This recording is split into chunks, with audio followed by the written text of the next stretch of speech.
We are live. Okay, we're just gonna get situated. We're trying out this wide lens. So give me 1 second, because there's some things I gotta delete. Oh, is this it?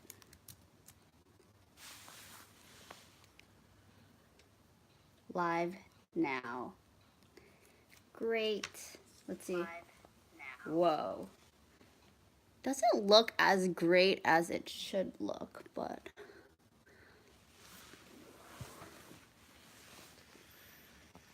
okay. I feel like it's okay enough. Go closer. Coolsies. I'm gonna mute myself. Here's some tea. Thank you. Get situated. Oh, it's a little hot. That's good. Give me 1 second. This is Sal from Crome Yellow, if you didn't know. Hello. Check out his website. It's super cool. What do I need to do? Got this. Got our tea. We have some pastries if need be. Let me just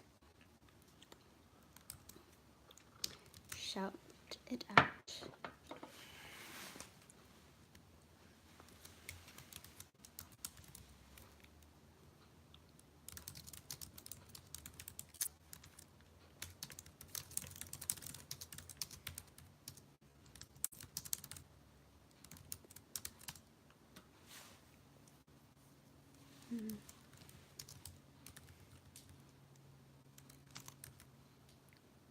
Cool. Let me see if there's anything. What do you want to talk about? Everything. Oh my God, there's so much. There's so much that happened this year. I apologize for being MIA on my channel. I got a new gig and it's taking over my life. I love it, but it's been very, very hard. So I haven't been watching as many movies as I should be, but I'm catching up. I'm using this Christmas break as an excuse to catch up on some stuff. So if you have any recommendations, let me know. Cool. Let's talk about one thing. We did go to Beyond Fest September, October. We go every year. It was the 5th year that it happened. And I'm super excited. Usually we do Beyond Fest reviews, and we couldn't do it immediately. So we're kind of combining this and that. Can you see our chats? I can see the chats, if that's what you're asking. Okay, cool. Let me know if I'm using this wide lens, if it's too funky, if it's not, if it's just a little too weird. Let me know. Thought it'd be easiest. Okay. What do you want to talk about first? I mean, since you brought up Beyond Fest, we can talk about Widows and Suspiria, which we saw. You know what? Do we want to talk about Gaspar Noé's Climax? Because that was... I'm down. I mean... Wasn't that the opening night film? Yes. Okay. It's actually one of my favorite movies this year, I think.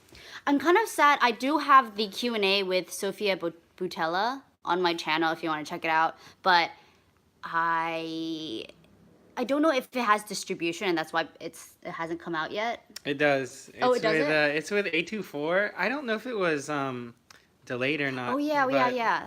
I know it's with them for sure, and I think it's coming out sometime early next yeir. Okay, so I don't know exactly when. As you know, Gaspar Noé did Irreversible, Enter the Void, Love, which you can watch on Netflix. And so he has a reputation for having very extreme kind of films, but always worth it to a degree. So what did you think about this one?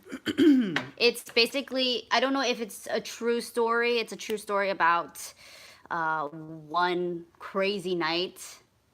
Well, I think he got a lot of non-actor real dancers and kind of just let them loose.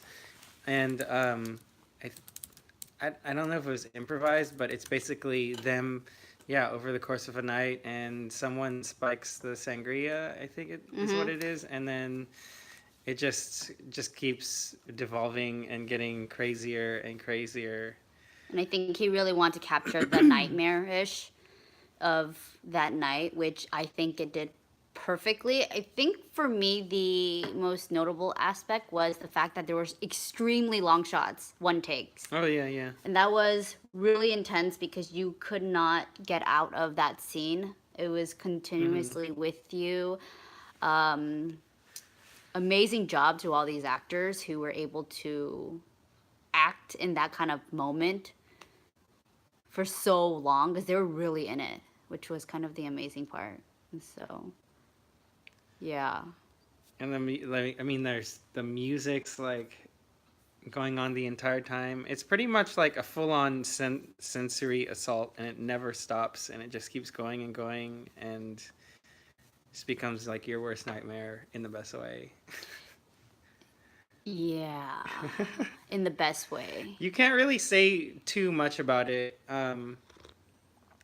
If, you know, for people who haven't seen it, I think it's just one of those things that you just kind of have to, you kind of almost surrender yourself to it. You just see it on the biggest screen. Because I feel like especially the sound is very important. It has to be really loud. This is one of those loud movies, and it should be seen really loud. Yeah. But it's really, I mean, like all of his other movies, it's kind of, I feel Very like intense. yeah, it's super intense. It's always like one of the most intense films. How many stars? How many stars would we give Climax? Out of 5, I guess. Yeah. If you're a Gaspar Noé fan, it's definitely like 4. It's in the higher end. I just think you will get what you think you want from a Gaspar Noé film. And more. I think he does some things very interestingly in this one, especially because things kind of like there's a very kind of slow build from the beginning. I don't remember it super clearly, but I know he did something very interesting in the beginning scenes. Well, it started off as like an interview. Yeah, the videotapes are playing or something like that. And then it switches, and I don't want to say too much because it really, even the structure of the movie is very different. It's not what you would expect. And so, I mean, it's just trying to figure out what I can say because I didn't want to know anything before I saw this movie. Like I didn't watch any trailers. Actually, did I watch a trailer? No, I probably did watch a trailer because anything A24 does, I feel like I have to watch it. Yeah. But it felt like such a rare thing because it didn't seem like it was going to come out very soon. And we heard so many different things when it premiered at Cannes and things like that. So it was a great opening night movie for Beyond Fest. Really set the bar very high. Let me just state that this year of Beyond Fest was like one of the best years ever. I don't know how they keep doing it better and better, but they do. It's incredible. Sofia Boutella, I don't know if you know from The Mummy, Atomic Blonde, which is amazing. Kingsman too. Yeah, she kind of led the film. She was the only, I guess, professional actor that was in this, and she was surrounded by first-time actors who are also like professional dancers, and they were just so natural in their acting. Yeah. To be able to kind of go to that length of insanity is kind of rare to see. That's kind of like the thing about the Gaspar Noé movies is that like when you watch one of his movies, you're kind of like at his mercy in a way. Do you know what I mean?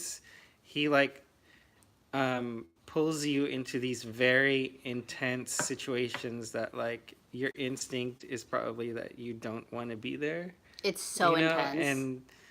But he also through that he creates these really interesting situations where like whether you like what's happening or not, or you definitely, more than other films which are standard expository, they're telling you exactly how to feel. You feel something in a way that you're not even forced to know exactly what you should feel. I think everybody brings their own experience to it, and I think that's what makes this movie so unique. I think the fact that it was longer takes added another layer of anxiety, and I felt very suffocated. There were times where the camera movements were kind of erratic, so you're going through this literal roller coaster visually and emotionally, and by the end it's very hard not to feel nauseous about it. And I think that he just did that really well. I know that they shot for not that long, and Gaspar Noé shot most of it, right? I think he did, yeah, something like that. Crazy. Yeah. And I mean, just the amount of just how much he gets from literally almost just one giant like room, but the movie never repeats itself. Yeah. It never, Because some movies that have longer takes, it always feels like it's gimmicky, and you're just waiting for it to kind of go on. But this one, you were always in the moment, and it never felt boring. Cool. Definitely never boring. Never boring. Yeah. Any last thoughts? No, I loved it. It was awesome. I don't think it'll be for everyone, but it was my kind of movie. Like music.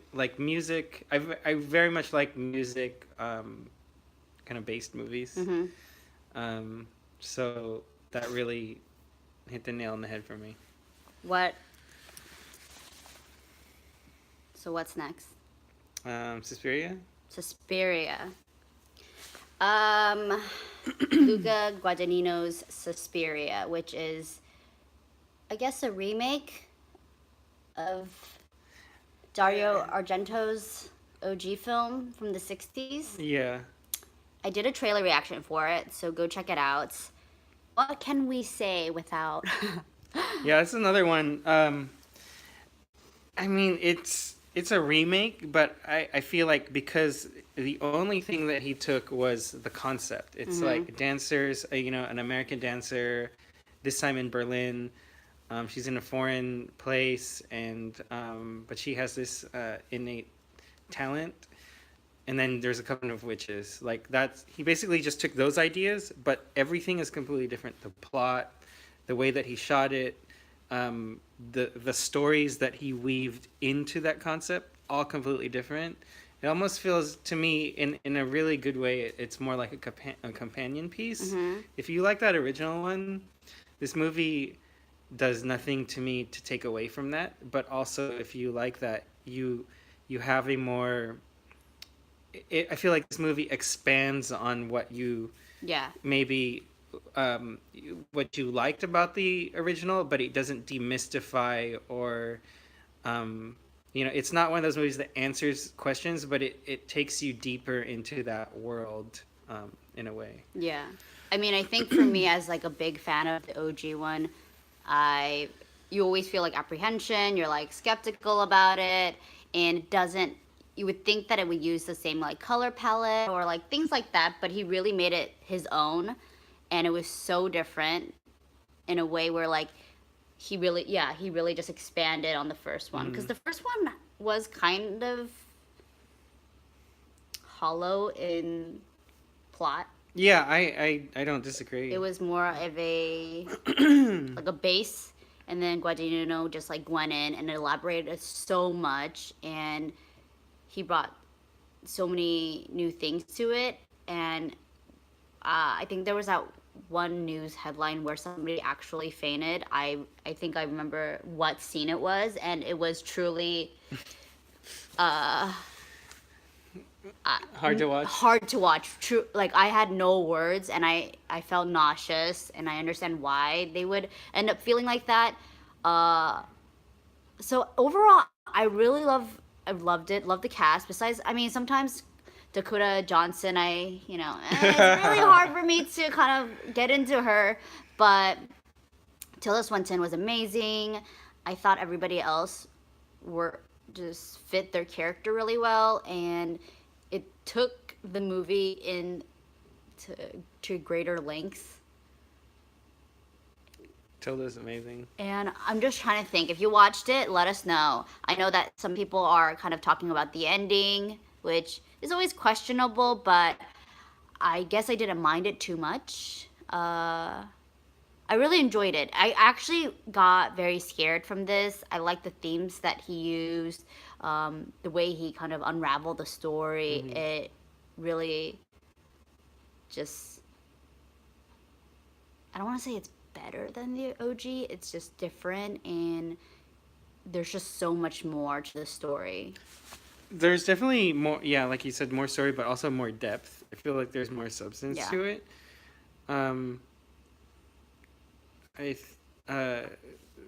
What's cool about it is that you can tell it was. Right now, there are so many. Like, we're at that point where, like, so many old franchises and movies and things are being remade or given sequels by people who saw the original films when they were young and now are grown up. But so many of those, to me, too much of them are like kind of like fan fiction, or they're like pandering, or they're just trying to recreate all the things that happened. This one, you could tell that Guadagnino really loved the movie, but he's truly doing something, doing it justice by not repeating it. Like, he's latching on to the feelings and the ideas, but he's, presenting them to you in a way that means something. And I think the cool thing about it too is that when you think of horror movies, especially with a movie that has supernatural elements, the kind of the normal way you would approach that is to, give you creatures and gore and things like that. And I think even though this movie has that, what's scary about it is more psychological. Yeah. It's more relatable. So you're not scared because of maybe there's, in that same way, you're scared more because you can latch on to the ideas of like isolation and maybe like loneliness and sadness. And to me, that's always scarier than, I guess by the monsters. end, you're kind of, you definitely need to watch this film several times, because there's things that's in the movie that you're like, what's going on? Or like, there's a lot of layers or hidden things that I feel like the first time around you won't be able to fully understand, especially when it gets to the end and you have to like really trace back everything that's happened to get to where it was to the end. I don't know if I'm making sense, but yeah, there's a lot in there. There's a lot. I really enjoyed it. Chloe Grace Moretz, I did not know if she would fit the story, but she did a really great job. Loved Tilda. Overall, I just loved the direction. After Call Me By Your Name, I feel like Luca could really do anything. But he's been in the game for so long. If you watched his the first film that I watched of his was called Love with Tilda. Yeah, I Am Love. Yeah, I Am Love. That one's It was really good. super long ago. I was like in college, and I'm like, what is this? What's going on? It almost felt like there was no plot to it, but he made it into something really gorgeous. And so, definitely, you have Suspiria. I can't. It's just a lot. Yep. A lot of good things. I think horror fans and just any fan would be pleased. Yeah. Yeah. Okay.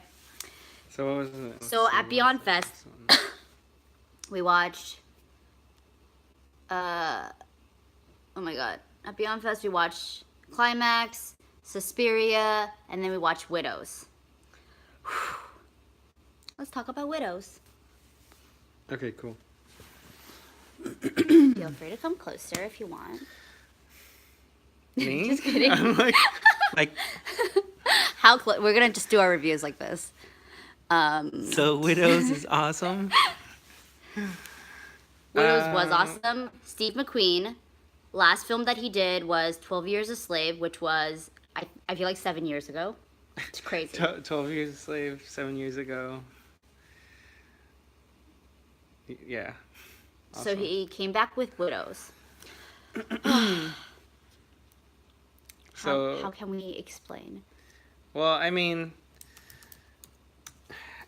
I'm just gonna say I'm really bummed out that more people didn't see this movie. Yeah, I've been raving about it forever. When that trailer came out, that was one of the best trailers ever. Did I do a trailer reaction? Can you just go check on my channel? I can't remember, but I probably don't did because I remember. loved it. It's basically a group of women who have to Well, conduct all their husbands die during during a a heist. heist. Yeah, and so they have a debt to pay. And so they're like, let's go do the last job that they were planning on doing so we can get the money, so we can be kind of free from their debt. And I loved it. Not question. I loved it. That's a statement.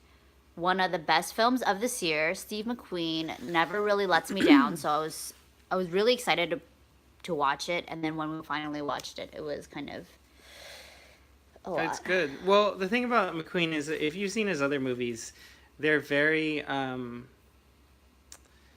don't want to say esoteric, but they're not usually. This is his attempt, I guess, at more accessible, Yeah, mainstream. mainstream. It's definitely not, the same as his other movies, but that's in a good way because he comes at it. It is kind of taking that heist template, but the premise is completely subverting it, and just because it's something so simple like switching the perspective, it just opens up that genre to a whole new, Yeah. a whole new place. They can suddenly do all these things that, the kind of twist a little bit what you expect, and it just gives it a lot more depth. Even the world that he set it in, it's completely grounded, but the situation that he puts each of these women in, and their obligations to family, and also the kind of like a politically volatile Yeah. neighborhoods that they live in. It's not more like usually films are, I feel, more breezy and kind of surfacey, but this is trying to actually say something with A what lot more. these women Yeah. are forced to do. And it's just like when we saw it, the entire it is like a crowd cheering movie. Everybody's cheering, like, pretty much. Yeah. There are so many parts, twists and things, and but I feel like, so Steve McQueen, one of my favorite directors ever, him doing a heist movie, I was like, oh my god, he's gonna attempt action because he did. Oh, yeah. He did Hunger, he did 12 Years a Slave, and that other Michael Fassbender movie. Hunger No, he did or Shame. Shame. Yeah. And that didn't have to. That wasn't so much action. It was really like kind of like Yeah, that's contemporary lifestyle, but besides other ones. But this was the first time where he was like attempting to do action, and I was like, I have to watch it. Also, I have a thing for heist films, and I was like, I wanted to see it in that perspective of the wives, because I feel like in the stories they never get really shown, because this is like a real situation that can happen in real life, and they approached it in a very realistic way. I'm not saying it's action packed, but he does it in a way where it is very rooted. There's a lot more going on. It's not just about the heist. It's so much more. So Viola Davis, one of her best performances ever. Michelle Rodriguez, Elizabeth Debicki, Cynthia Erivo, Colin Farrell, who's amazing, Brian Tyree Henry, Daniel Kaluuya from Get Out, Jackie Weaver. So and Liam Neeson too. Liam Neeson, yes. Oh my god. Not in the way that you've ever It's seen. so him. epic. So this was written by Steve McQueen and Gillian Flynn. She wrote Dark Places, Gone Girl, and I think this was her first time actually writing a screenplay, because she just writes novels, and I felt like she was able to kind of translate that very well. I feel like the dialogue, everything is very intentional. I feel like he really brings you into the moment. the camera movements and just the way everything's set up, it's not as what it may seem like. I just was very pleasantly surprised with everything, emotionally engaged because Viola Davis is just such a knockout. And so, continuously rooting for her since the very beginning. What else can we say? I don't know. I just loved it. I wish more people watched it. They have a huge twist ending, which isn't so common these days because everything's like done. I mean, the cast alone is worth it. Like, I thought for sure, because when we saw it, everyone was cheering. The trailer was awesome. I thought for sure it was going to be a big hit. And, like, I actually saw it twice. Like, I saw it again, like, on opening night. And, again, the crowd was still cheering, like, the entire time. That's it's great. like... But that's the thing is that, like, I feel like it's rare because we watch a lot of movies. Crowds are usually very silent. Even for like they're very well. It is a passive kind of thing. You're not engaging, and you're not like woo woo woo or like. Yeah. But this is one film where people audibly gasped. Yes, gasped during the were like twists, cheering. Yeah. You're just really in it, and kind of a crowd pleaser, but it has so much to say about like gentrification, racism, because Steve McQueen is English, and for him to make this film, which felt very, very American, like the most American film. Point. They talk about politics, they talk about just things that are happening in the city, as well as people's relationship with one another. I feel like that was very interesting to see, and so I loved it. Yeah. Loved it. Good. Go watch it. Don't know when it's gonna come out. I'm hoping that Viola Davis gets a Oscar nom because her performance was pretty great. The woman can cry. Let me just say that. So that's what we watched at Beyond Fest. We watched so many things. I don't know what else. Yeah, I watched a few other ones. I watched Lords of Chaos, which was really good too, and I saw a movie called Lose. I think it's I can't remember if it's like Argentinian or not, but that one was pretty wild too. I think those two are really good. 3 films were the only ones I really remember. So those were 3 of the bigger ones. I think. So what else? Outside of Beyond Fest, I guess we've been kind of just like watching stuff. We can talk about Destroyer. It's coming out next week. Oh snap! Okay, let's talk about Destroyer. I actually I didn't get to go to AFI that much this year, but the 2 films that I was able to see at AFI was Destroyer, which had like a Nicole Kidman retrospective. And Nicole Kidman came out with Karyn Kusama, and they talked very briefly about the film. I don't know what else I watched at AFI. Can't remember. But Destroyer. So, if I can just mention, I guess Karyn Kusama, she did her previous film was one called The Invitation, which is another very... It's on Netflix. Go watch it. It's a very low key movie, but I remember when we saw that also at Beyond Fest like a few years back. We did. We were just like completely mind blown by it. There was nothing like it. Just one of the most intense movies we'd ever seen. I think before that I was always a huge fan of Karyn because she did Jennifer's Body, which is so underrated. I think when I first watched it in high school, I was like, this is gonna be a cult classic. Like 10 years. It was just way ahead of its time. And then before that, she did Girl Fight with Michelle Rodriguez, and then Aeon Flux, which wasn't, Well, that was notoriously her trying to work with a studio, and then the movie getting taken away from her. Just completely got it, Sucks. Took it from her, so. And then she came out with The Invitation, and now Destroyer with Nicole Kidman. So Destroyer is about Aaron Bell, a young cop who goes undercover to infiltrate a gang in the California desert with tragic results. Nicole Kidman stars in it with Sebastian Stan, Tatiana Maslany? Yep. Okay. Oh yeah, Scoot McNairy's in it. Toby Scoop. Kebbell, Bradley Whitford. Like the cast is pretty stacked for this. I loved it. I think just the fact that Tatiana was in it because we're big fans of Orphan Black. Yeah. Of course, Sebastian Stan, who's brilliant. I mean, he's really. It's cool that he's doing the Marvel movies, but the stuff I he's doing know, on the yeah. side is he's really showing that he's got some range. But okay, so this is Nicole Kidman's movie. Yeah, like for it's sure. it's the entire thing. Without her, I just don't think this movie would have been as good. Like it's a good story, but like she just fully commits to it. You've never seen it like Yeah. this before. I really like LA neo noir films, and this is one of them.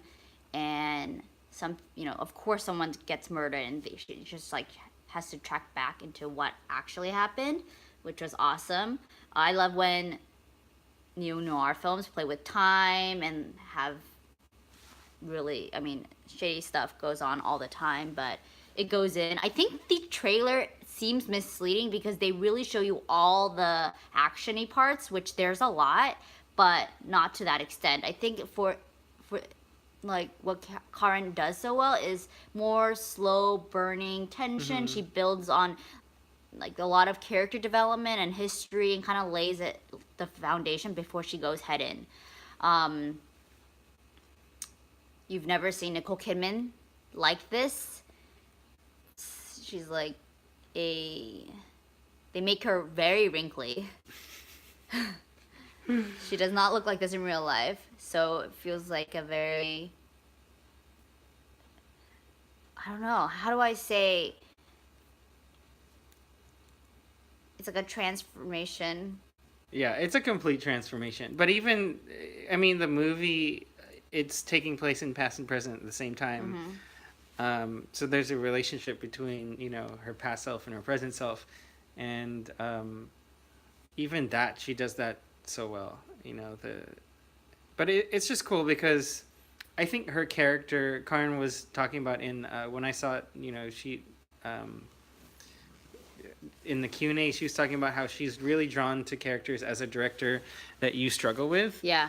And the reason why she likes this character is because this is not a fully likable character by design. Do you know what I mean? Like, she's one of those characters that's continually kind of... she's very, like the name says, it's like she's very self-destructive. And, like, it's basically her continually kicking the hornet's nest and things making everything worse. But I think there's like an honesty to that in the way that it's done. It's very devastating and sad, but I think that's what I like too. Just the fact that they don't sugarcoat anything. She is a single parent who's like has like the worst kid ever, but also she's not the kindest person and mom, and she's being very real about it. And I don't know, I just found it gets a lot of things right. I feel like even the city of LA plays a big character in this, and I like that they shot a lot of things on location. It just felt very real, I guess. Yeah. It's just a deep, dark submersion into like this really. It's exactly the kind of film that I want to see. Especially with neo noir films, I want you to drag me through the mud. I want the character to be very honest, raw, and it is a brutal story. I think, especially the very end, it kind of cleans everything up in a way where you're like, oh my god, this film is like really takes you there. Yeah, they wrote the screenplay with Karyn's husband and his writing partner, and they also wrote The Invitation. They've worked together for many years, and I felt like this was a good, I don't know, I just want to see Nicole Kidman in this kind of film, especially because Nicole Kidman doesn't do a lot of action films. You see her with a gun. She is really badass. you see Sebastian Stan, who's like, as Bucky, he's pretty cool, but I like to see him as a real person. Yeah. Also, because at times Bucky is very like robotic, or like that's his thing. Tatiana, amazing. There's a lot of great people in this. Yeah, and Karyn's like one of our favorite filmmakers ever, so I love everything that she does. Yeah. Yep, worth seeing. And if you haven't seen The Invitation, and just Girl just Fight. clear your night and just watch it. Just watch it and let us know what you think, because maybe I can't say if it's for everybody, but I really enjoyed it. So yeah. So Cool. that was The Destroyer or Destroyer. Spider-Man. Are we Into doing the Spider-Verse? Spider-Man? Yeah, Oh my let's do god. it. Okay. I freaking love this movie. You know, people were saying this is okay. So Spider-Man, the Spider-Verse? Into the Spider-Verse. Into the yeah. Spider-Verse. So it's an animated movie. Yeah. I it's- think when I first saw the trailer, I was like, "Oh, I can kind of get into it." I don't know, and people were saying it's one of the best animated films of this year, of all time. It's amazing. So much detail, but like I'm not really an animation person, so I can't really tell what's really good in terms of that. I did watch it just because I was like, let's see another Spider-Man film. I mean, honestly, when I heard they were doing an animated movie, and this was at the time, I think, before Spider-Man Homecoming was coming out, Spider-Man's been rebooted like 10 million times. And I was Yeah. like, I don't know that we need two different Spider-Man stories going on at the same time. And also because it's coming from Sony, and Yeah. I thought it was just going to be another cash grab. But it's like produced and written by Phil Lord, Chris Miller, who did Lego Movie and the 21 Jump Street movies. Did he write it? One of them did. I think They're genius. Phil Lord did. I can't remember. I think it was him who wrote it.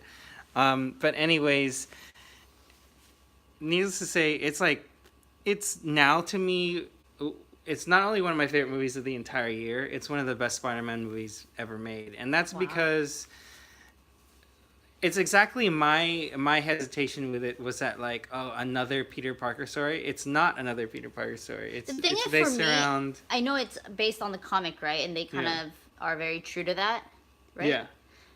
Because for me, I didn't know that. So I think when I think about all the other types of spider people out there, I'm like, what is this? Like, are they just trying to make different storylines? No, at those are this all point? real Spider-Man Yeah, from different I think comic books. now with that understanding, you're like, oh, okay, they're actually telling this specific story. Because I'm pretty Yeah. sure if you had no idea, you'd be like, what, a black Spider-Man? And there's like an Asian girl Spider-Man. You Yeah. know, there's like, Well, so it's set around, the entire movie is really set around Miles Morales, who has kind of been gaining traction, lately in the comic books.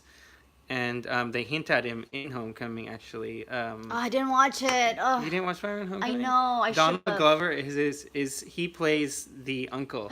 Oh, in wow. in Damn it, Spider-Man I totally Homecoming. forgot. That was And- like the one film that last year I couldn't really catch. Yeah, I mean, that's all it is. It's just kind of like a Okay. little teaser. But this is actually from his point of view. Kingpin, for a very personal reason, is trying to open up multiverses. He succeeds. Peter Parker dies, but right before that, Miles Morales promises that he will finish Peter Parker's mission. And all these other Spider-Man from different dimensions converge together. in Miles Morales' reality. And it's kind of like his origin story, but also it's just really cool because it kind of acknowledges where all the movies, all the stories have come from. There's like little subtle callbacks to everything, but not in a way that kind of shows you the past so that we can move on. That's my favorite part about the movie. Is that it's the story in concept is saying that it's time to move on from the story, and there's a bigger world out there, and it's time to shift focus away from kind of like Peter Parker into some new characters. But also the main thing about the story is that anyone can wear the mask. So it kind of becomes this thing to where it's like the mask and the suit and the powers aren't what make these spider people special. It's that that they just want to do the right thing, no matter what the cost. And it's just really cool how they, it's kind of like the basic theme in like in a lot of superhero movies, but it's just done to such an emotional. I like that the fact that heaviness. the villain actually had such a great motive. Yeah, it's very personal. I really love that. You're almost rooting for two people at the same time. There's a lot of emotional ties to a lot of things, especially because he promised Spider-Man that he will like help him, and then like there's other things, other people involved, and I guess for me, what was not just in terms of story, but just in terms of animation, because it really follows the comic strip format, and visually, like yeah, it visually, looks like. yeah, and it's as if you're flipping through the pages, and it really goes in, and that's like one part I liked. I know that there's like one specific scene during the climax where they're like so much detail, like it is exploding with color. I also know that somebody said the music felt very intentional. It was The soundtrack is one of the best soundtracks. yeah. Of the What was year. the thing you told me about? Oh well, I mean, there are very Daniel Pemberton, who I think he did the music for the Danny Boyle Steve Jobs movie, which is to me one of my favorite scores recently. He really, I don't. He took to some very unique techniques in terms of capturing the sounds for this movie, because it has kind of like it's mixing hip hop with traditional orchestra, and a lot of like rock music, and it's just complete fusion, just in the same way that the movie is a blend of different dimensions coming together. The score is just completely eclectic, unclassifiable thing that propels all of the scenes forward, and it's just so exciting and fresh. I would like to see more films like this, I guess. I honestly have no expectations when it comes to Sony, especially because they were like dying for so long, and this is one of the first films that is actually good from them.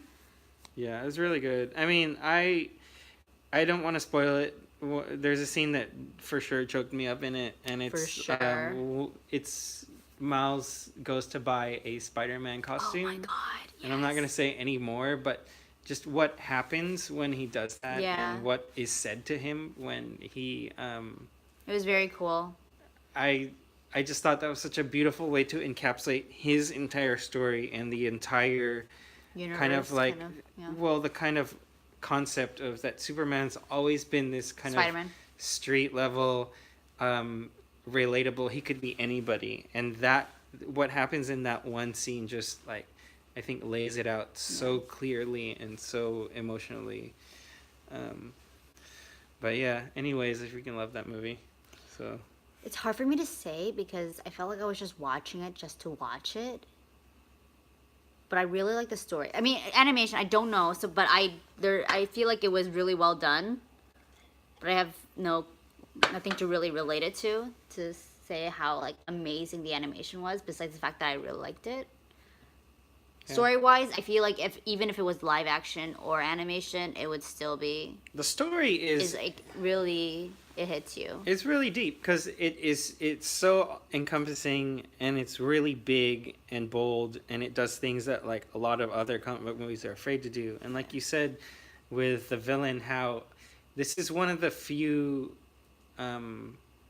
movies in a while, I think, where his motivation was truly personal. With like the power that he was wielding, he was not trying to conquer the world or destroy it or do anything like that. Personal, it was he was just trying to do something very small and very simple.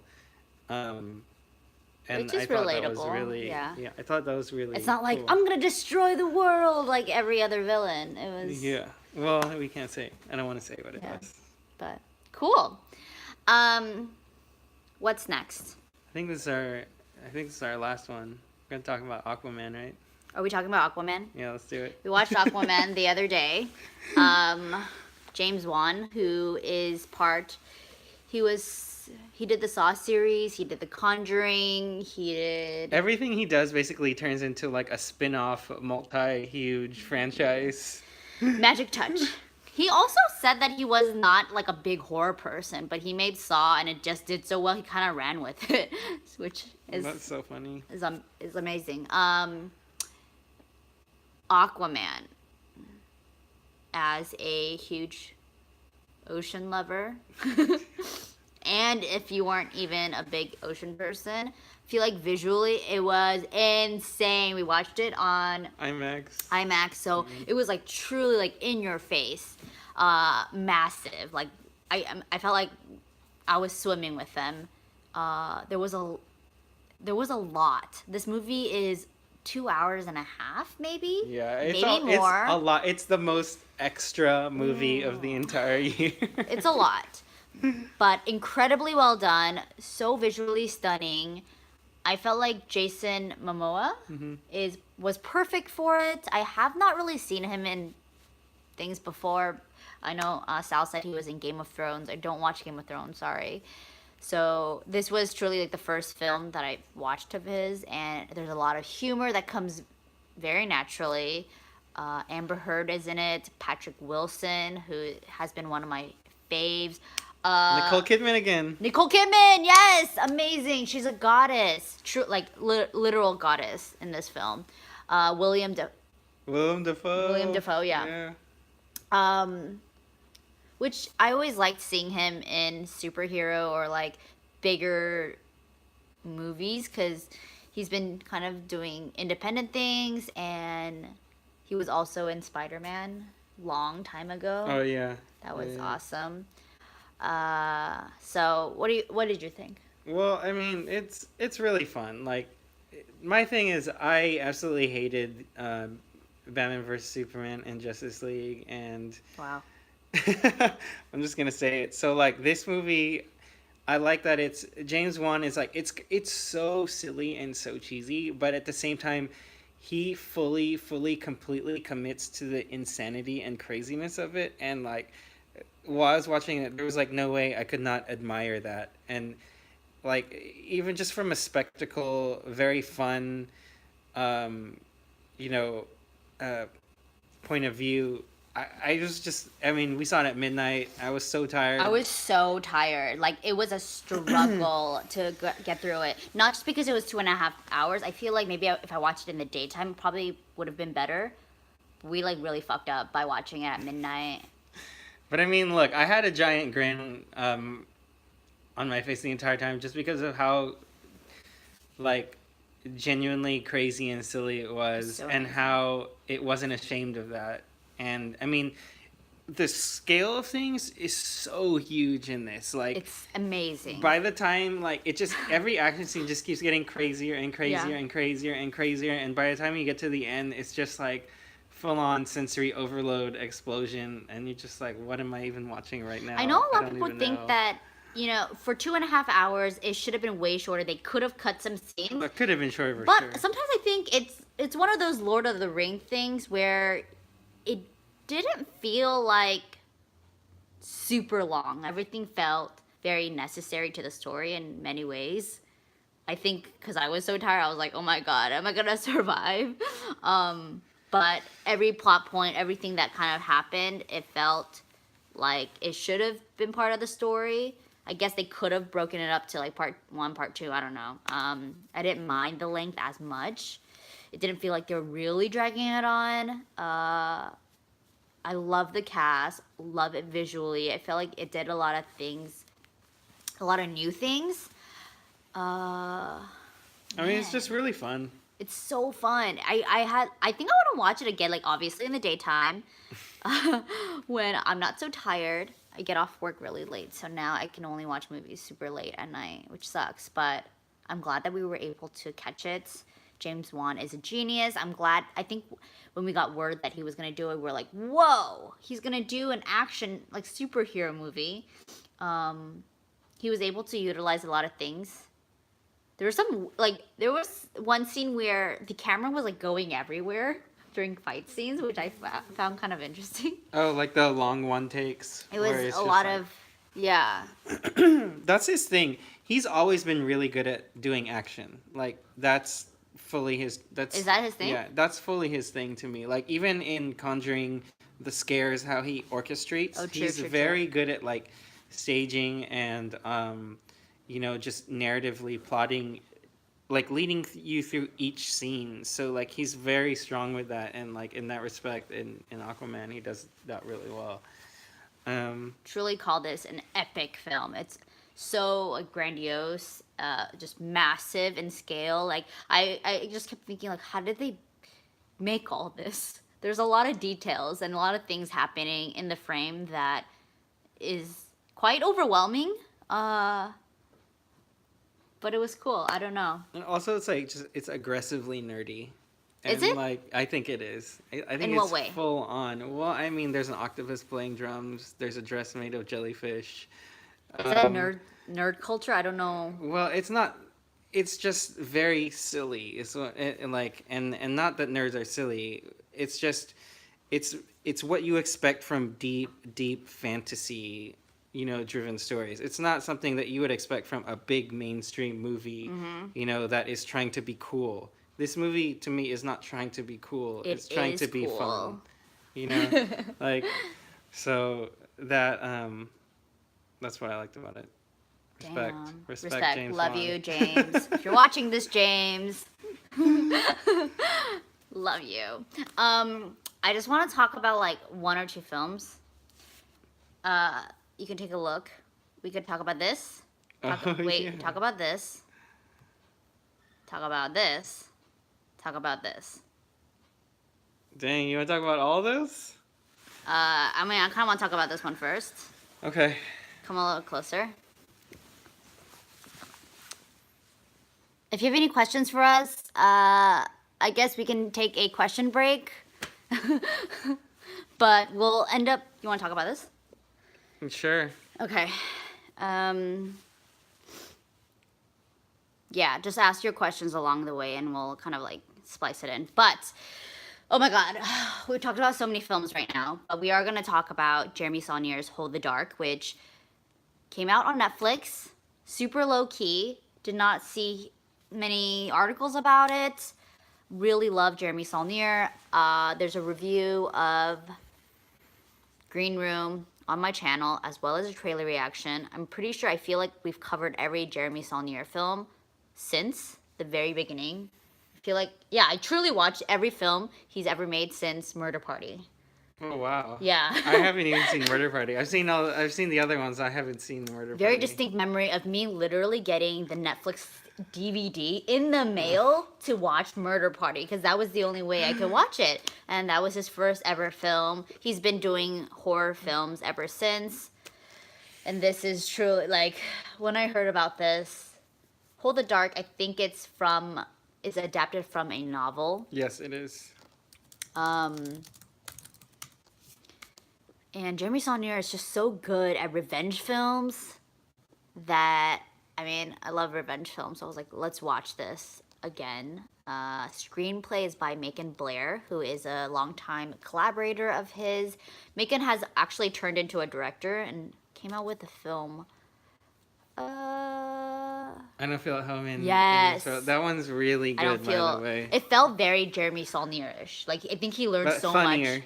He learned so much from Jeremy. Well, he's co-written all the Saulnier movies. All of them? Yeah. God damn it, most I'm of so them. bad at this. Okay. Which is why they kind of have similar. Vibes. Yeah. Very cool.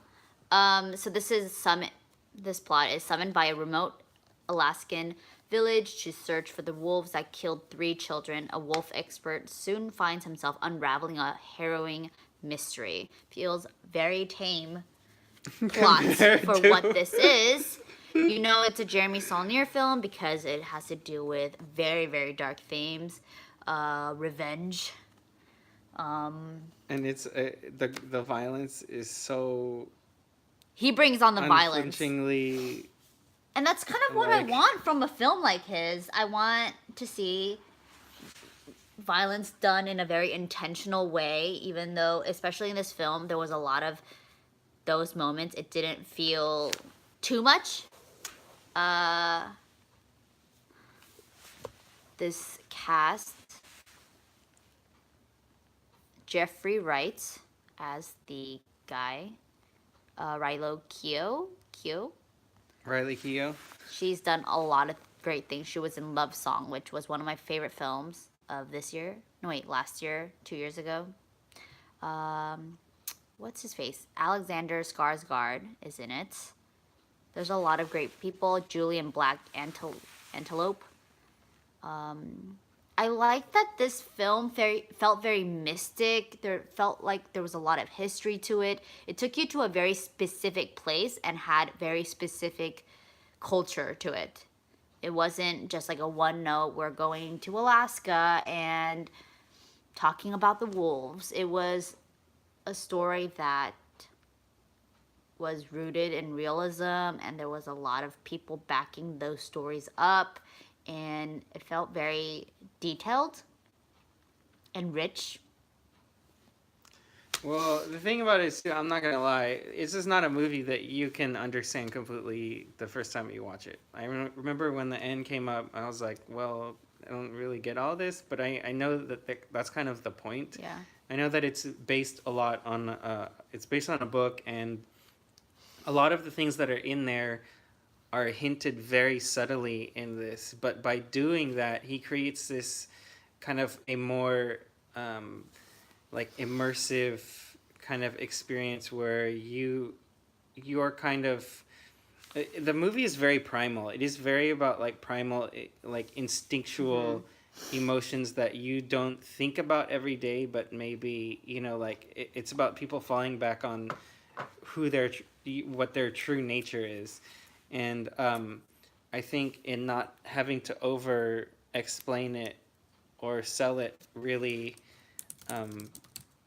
kind of nails the way that people are very, you can't always explain people, you know, like, but you kind of emotionally understand things without logically understanding them. And I think that's what makes this movie very different from a lot of other ones. I think especially this film, it is a very lengthy film. It's like 2.5 hours long, and it feels like, oh my god, what's happening?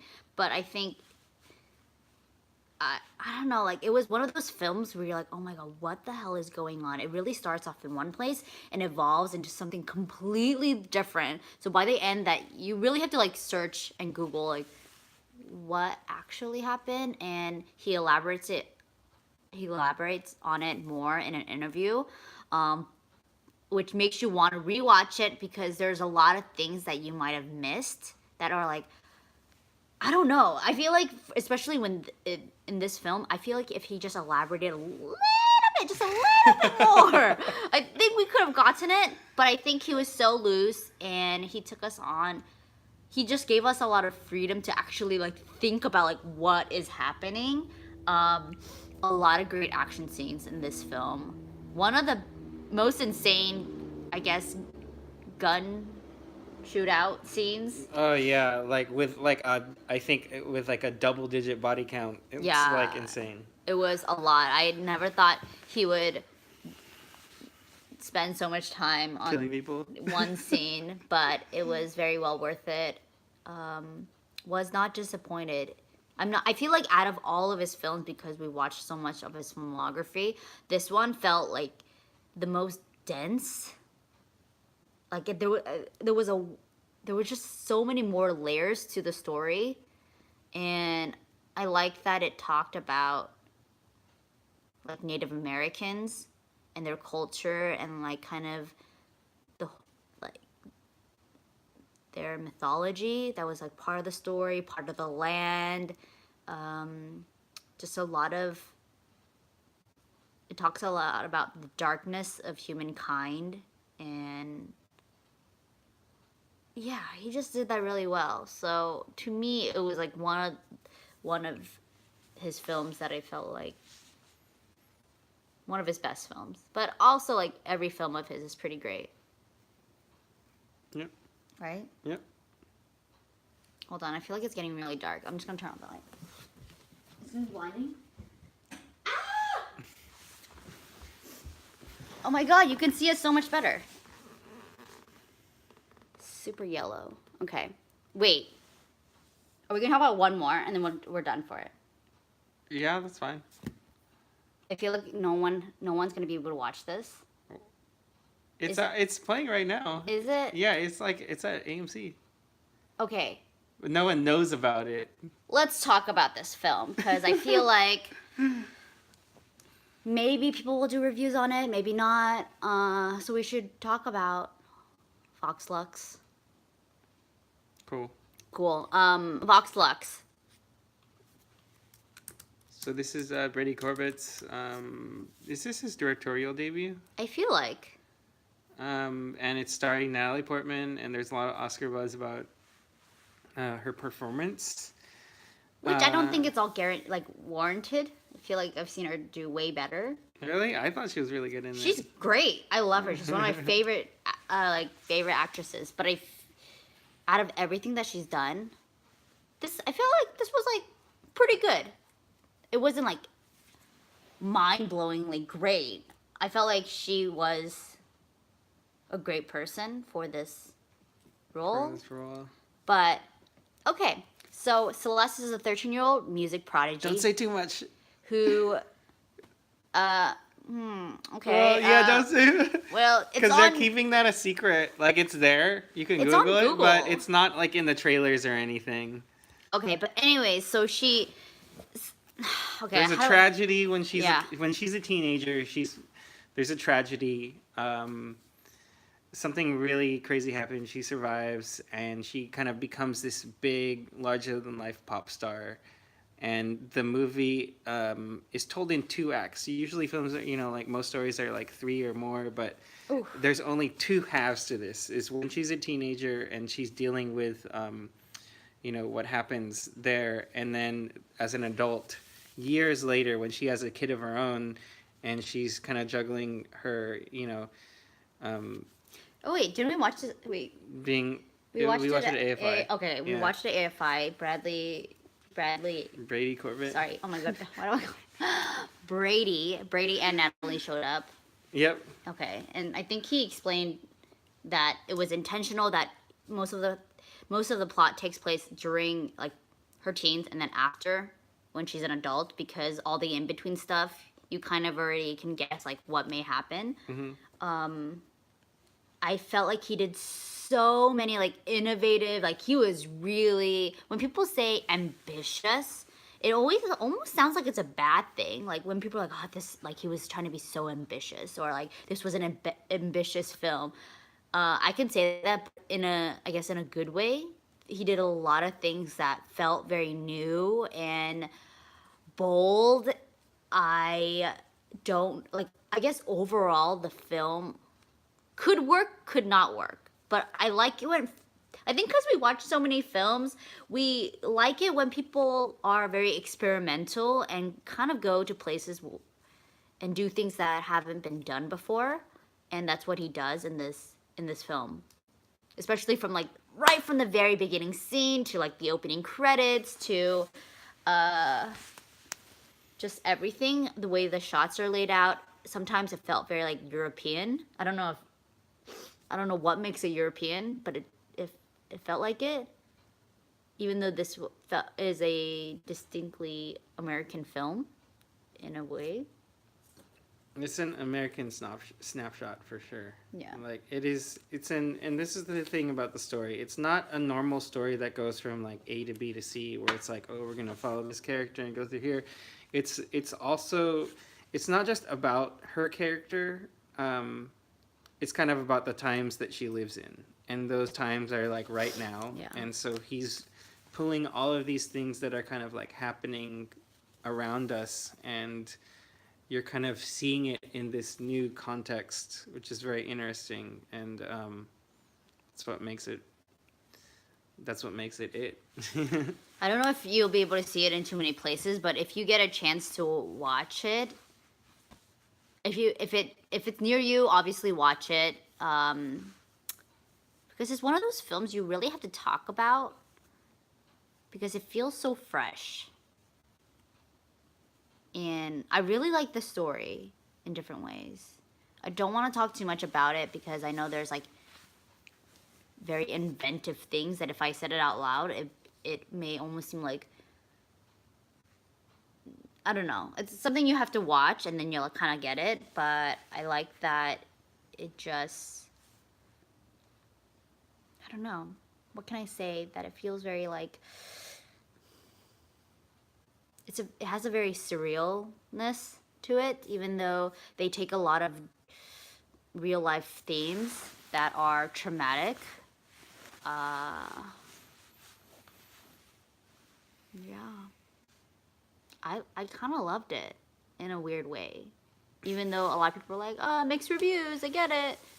But Yeah, no, I liked it too. It's different. You sit down and if you want to watch something that's not like everything else out there, yeah. this is it. And Natalie Portman really does such an amazing job, especially, I guess, because she's a singer and she dances and stuff. Is that a spoiler? I don't know. No, I don't think so. So, I guess that's basically it. Yeah. Any questions? We can take questions now. I don't think there'll be too many questions, but oh my god, so many films. We literally talked about everything. Talked about Gaspar Noé's Climax, Luca Guadagnino's Suspiria, Widow, Steve McQueen, Spider-Verse, Hold the Dark, Aquaman, Hold the Dark, Fox Lux. We are here. What I'm gonna do, because this is lengthy too, I'm also gonna cut these reviews up shorter if you want to check those out later on. But yeah, I don't know. I wish we could do like a top 10 eventually. Mm-hmm. If there's 2 films you can recommend, I feel like my mom's here. 2 films you can recommend that people can watch. You Were Never Really Here. You Were Never Really Here. I did a review on that on my channel. Go watch it. Oh my god, that was so good. And First Reformed. First Reformed. Mine is Bing Liu's Minding the Gap on Hulu. Definitely a must watch. I don't know. I don't know what I actually watched that I recommend, but I can just think about just that film. I really want to watch Shirkers on Netflix. Yeah, I wanted to watch that today. Other than that, I think that's about it. I know Sal's gonna do a top 10, top 20. Maybe. Might So, be 15. Watch out for that. I don't know if I'm gonna do anything unless it's a live stream because I really just, it's a lot to actually film it. So I might do a live stream of my top 10 or my top 15. But it's been a really great year for film. I really liked everything that I watched. I just love a lot of things. So cool. I think we're gonna end soon. It's a little hard because I am on my phone. But anyways, if you have any questions, just when this video comes out, just leave the question down below in the comments and I will let you know. My mom's here. Cool. See you. Check out Sal's website, ChromeYellow.com. He does a lot of reviews. He watches more films than me, which is insane. He's honestly the only person that watches more films than I do. So, okay, right, come up thanks. close. Okay, how do I...